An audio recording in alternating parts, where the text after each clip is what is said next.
Jai everybody. Welcome to Bhakti Yoga, where we explore the beautiful teachings of Narada Bhakti Sutras, the Bhagavad Gita, and other relevant source texts from the Vedic tradition. These verses are packed with knowledge. I have personally spent several months creating a background and diving into the nuanced understanding of bhakti, because bhakti is not simply devotion as in the conventional understanding of religious devotion. Bhakti is resolving back into the essence of love, our true nature, and from that root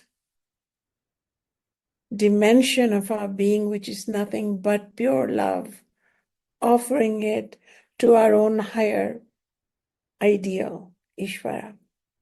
And we have again and again understood Ishvara, the God of yoga, the God of Vedas, is not a person, a personality, an entity with humanized form, animal form, plant form, but Ishvara is an all-inclusive consciousness, divine consciousness, cosmic intelligence, which is the inner controller of every particle of sand, every blade of grass, and dwells as the embodied self in every heart.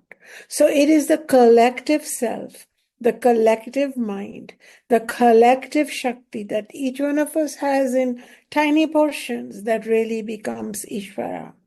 How wonderful that God, Godmother, Godfather, God mixed gender, God beyond form, God beyond gender belongs to each one of us. And if we understand Ishvara theoretically from the Upanishads, which is the only place that expound upon Ishvara, then we can make room for the gods described by our specific faiths and religions that we are familiar with, that Ishvara ordained that we grow up with. All is well. There is no separation between what you have known and what you are learning, because what you are learning about is not a different Hindu god, but grateful to the Hindu scientists and seers who describe the phenomena of divinity in such universal languaging and understanding that we can understand our culturalized understandings of God from that prism, and suddenly, why not? Why cannot Ishvara take on those special bodies? And why cannot Ishvara come to us in those special forms known to us by our people? But really, it is that one truth, that one light, that one intelligence, that one principle that births this universe, sustains this universe, and then absorbs the universe back into itself. And to know that this Ishvara is so intimately one with ourself, our higher self, brings an intimacy with this principle. It is at once transcendent, beyond, and immanent within us. We are looking at special verses today from the Bhagavad Gita, and we have already begun exploration of verses. From time to time, we will look at different source texts for these verses, but today we are looking specifically at chapter 9 of the Bhagavad Gita. We are looking at a very special verse called the verse 26, very oft quoted and recalled verse. We have already looked at a verse in a prior session of Bhakti Yoga in which, in the same chapter, in the verse 22, verses 26, Ishvara in the avatar of Krishna, can take the avatar of Jesus, can take the avatar of Rama, can take the avatar of Krishna. So in the avatar of Krishna has reassured us that when you are thinking of me, I'm thinking of you. When our tiny minds connect with the colossal infinite principle of Ishvara, that Ishvara principle considers us, and that through this bhakti, this constant engagement, what happens for us is that without our asking, Ishvara reassures that I take care of your yoga and I take care of your kshema. Yoga here represents spiritual attainment. So I am in charge. I, as in that great colossal principle, is in charge of our spiritual journey as souls. And the same spiritual principle, which is providing us the sun for light, air for breath, soil for food, water for quenching our thirst, that same principle is providing kshema, K-S-H-E-M-A, with a slight k, kshema, which is material well-being. And to find these teachings, to find a teacher, to find a tradition that is interested in not selling you anything, but simply imparting you knowledge, then this is also part of the kshema, that you have your spiritual being, well-being being looked after so that you can continue on your yogic journey. So this already Ishvara, as Krishna has told us, that yoga kshema vahamyaham, I take care of your yoga kshema. Once you acknowledge that, yes, it's not just you and your tiny ego and your tiny willpower, and I will do it and I will make a list and I will try again. When you calm some of that and you make me your partner, then partner I become. And indeed, this is very similar to, the New Age thinkers who are uncomfortable with their version of God because they've not really come to this all-inclusive, out-of-the-box version of godliness as an Ishvara. So they've surgically removed God from all their conversations, and now they only talk about the universe, universe, universe. And they say, well, if you trust the universe will take care of you. Well, this is very much based in the teachings of Bhakti Yoga and Karma Yoga. And now we are moving on to the verse 26, which is then, well, how do we offer bhakti to this Ishvara? Do I have to offer elaborate mantras, elaborate rituals? If I am Muslim by faith, do I have to go through the mosque more than a couple of times that I was used to? If I'm a Hindu, do I have to chant those Hindu prayers a couple of more times? If I'm Christian, do I have to say the Hail Marys a few more times? What's going on? What's the expectation from me by Ishvara? By that great witness of all my actions. What does tantamount as bhakti? That's pressure, that if you offer me bhakti, if your bhakti means reverence, engagement, connection, thinking, with love. So what is that tantamount? Have you wondered about that? How much is enough? What more should I do? And those who do not know this verse turn a lot of cartwheels. But it's really very simple. And in this beautiful, simple verse, Ishvara reassures us. Bhagavan uvacha patraṁ puṣhpaṁ phalaṁ toyaṁ yo me bhaktya prayachchati tadahaṁ bhaktyupahṛitam aśhnāmi prayatātmanaḥ. See? Now, what does it mean? In this, Ishvara says, from bhakti is not just devotion, Bhakti is the love which is offered as devotion. In your love, in your loving devotion, if you offer me a leaf, patraṁ, I accept it. If flowers are in season and you offer me a flower, I accept it.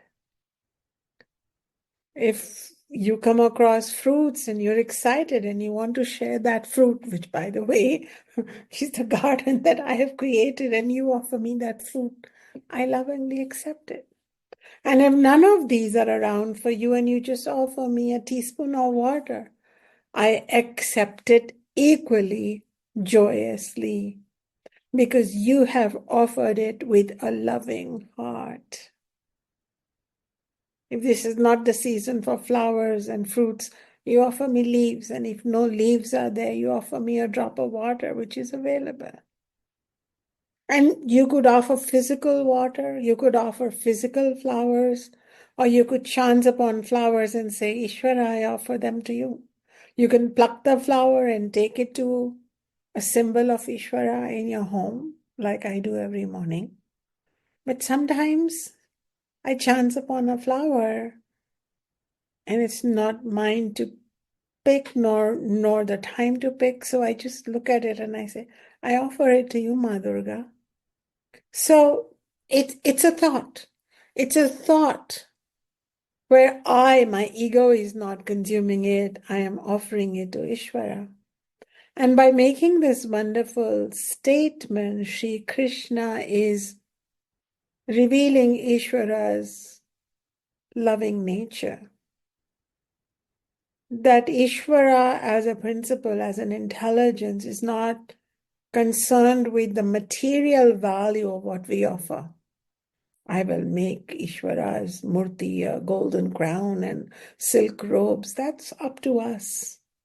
If we feel like doing it, if it's something we want to do, we can. But otherwise, something really heartfelt and simple,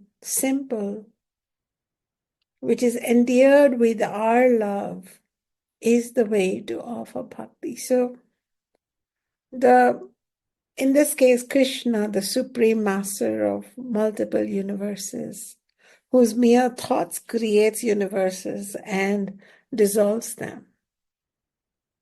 This Ishvara is telling us that your mere thought of love towards me is enough.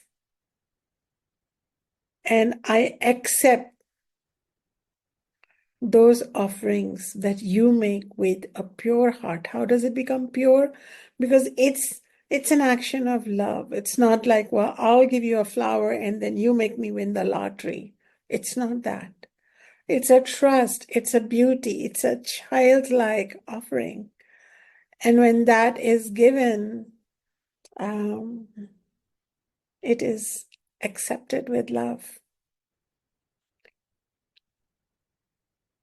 If you remember in my Bhakti Yoga teachings prior, I've shared the story of his friend Sudama from the Gurukulam visiting him, and Sudama had nothing to offer him except some parched rice in a little tiny worn out baggie, and he was kind of ashamed to even bring it out, but Krishna knew, you've brought me something, right, that I love, and then he ate it with such joy.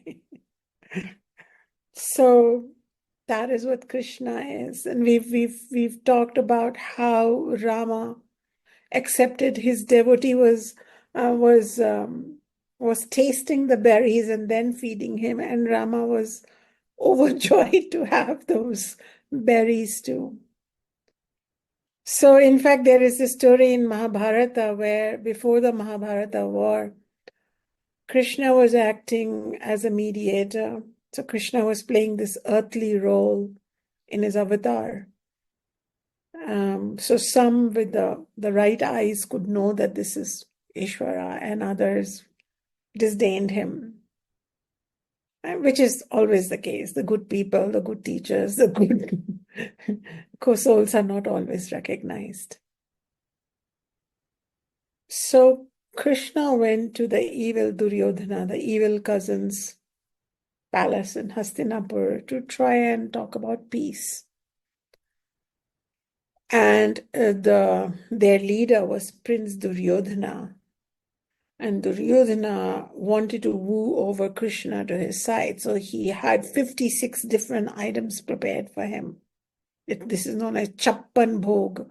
In India, there is a concept of really going over the top with Chappan means 56, Bhoga means to eat 56 savories and sweets and whatnot. Krishna heard about it, thought about it, but then kind of took off. And he knew that within that palace lived this loyal advisor of those evil-minded cousins, though they would never listen to him. And he was called Vidur, and Vidur and his wife Vidurani. He knew that they were his devotees. They knew they were devotees of Vishnu, and he was Vishnu, though they knew him as Krishna. So they were waiting to, and they also were deeply, deeply grateful to Krishna. They could recognize, because they had the eyes, that this is no ordinary being. So they really were longing to serve Krishna, but they didn't think that Krishna would come to their home. They knew that Krishna had an invitation from Duryodhana, but lo and behold, Krishna showed up. And he jested with Vidurani, his wife, to say, "Won't you feed me? I'm here." And she didn't have anything. She didn't have anything prepared. And all she had was a couple of bananas. And he said, "Why don't you feed me?" Because she had always wanted to feed Vishnu. So he said, "You're like a mother. Why don't you feed me?" And she was so mesmerized by his eyes and his, imagine peering into the eyes of Ishvara, that that she was peeling the fruit, the ripe fruit would fall, and she would feed him the peels. And nevertheless, he ate the peels with such joy that Vidurani and Vidur didn't even realize that Ishvara had come to their home and they had fed him banana peels. And he ate it like it was the most delicious food in the world. What does this show us? This shows us that whether others recognize you or not, whether your honesty has been awarded or not, whether due to some difficult karmas, there are those who try to be high and mighty and profess to be more spiritual and whatnot and advanced. Your heart is known by Ishvara, and your simple acts of bhakti are recognized. And you never know in what form Ishvara shows up on your doorstep too. So this simple offering of a leaf, a flower, a fruit, or a teaspoon of water, what this is really showing, it's not literal. You don't have to go get a leaf to offer Ishvara, but what it's really showing is that it doesn't matter what you offer. It is with what intent you offer. That is why even now there is a tradition that I will chant the Gita, over a couple of nights and days. So without sleeping, people are chanting and offering, and I wonder if this is needed. Do we have to show this burn? Or can we just put our hands on our heart as you were doing just now and really, really sincerely remember Ishvara? And so we are assured, we are comfortable, and we are blessed in this journey to Ishvara.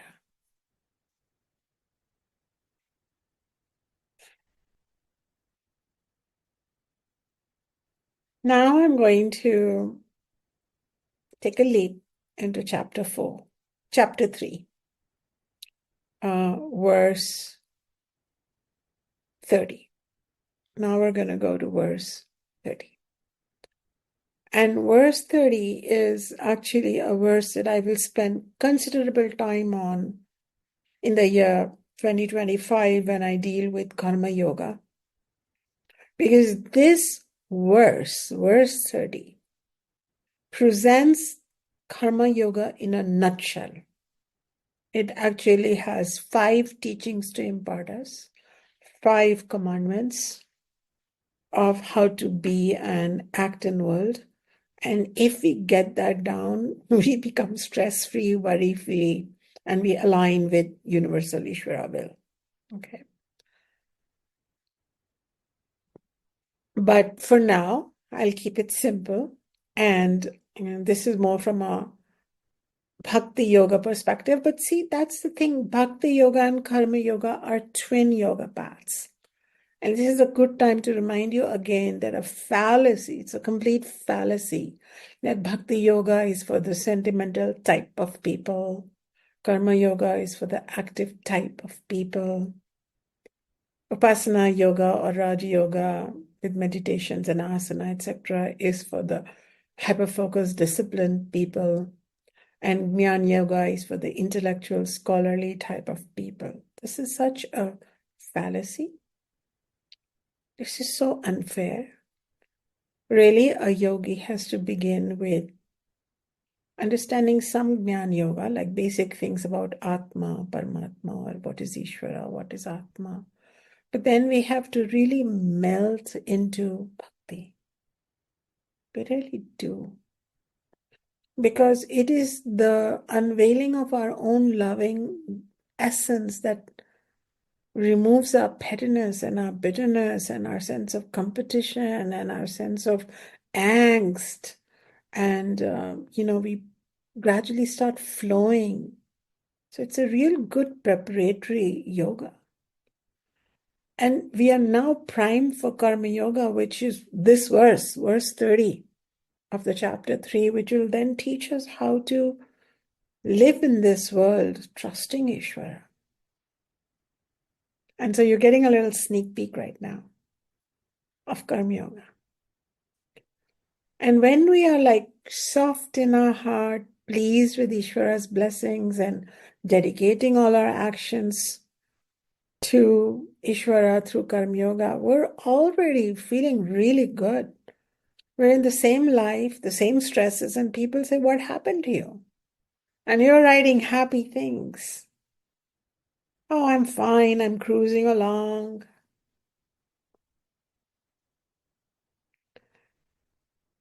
Now you're really primed that somebody says, would you like to meditate? And you laugh because you're already beginning to close your eyes and remember something special inside. You've already become a Raj Yogi. You don't have to put a stopwatch and close your eyes and not fiddle for 10 minutes to learn how to meditate. You already are becoming still. You already are quieter. You're already more disciplined about the use of your senses. This is what Ishvara does to you.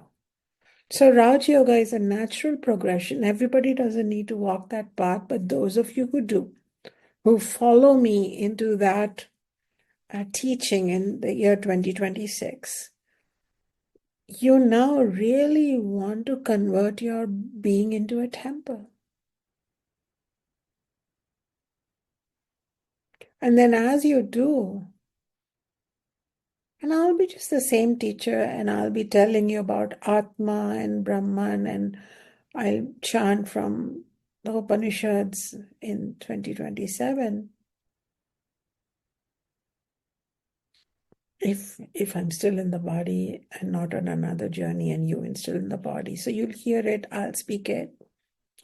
And because you would have become so pure and still and you would have had this bhakti, karma, jnana. So by the time you have this deep listening of Jnana Yoga, the last chains will snap, unlock. And though you will be living in this body and be known by that name, you won't be that person, just that person. You would be a vast being dwelling inside that limited body, in that limited story. carrying on the expectations of that limited body and limited story, but knowing deep inside that you are much, much different. You're one with the self. So this happens on its own. And that is why these yogas are connected. And I'm just writing about it, how it's such a tragedy to separate them out. And even the best of teachers seem to teach it like that. Because it's so much easier to take a shortcut and hyper focus on box making and then unfolding a box as the ultimate. But really, it's a multi-river journey to the ocean, isn't it?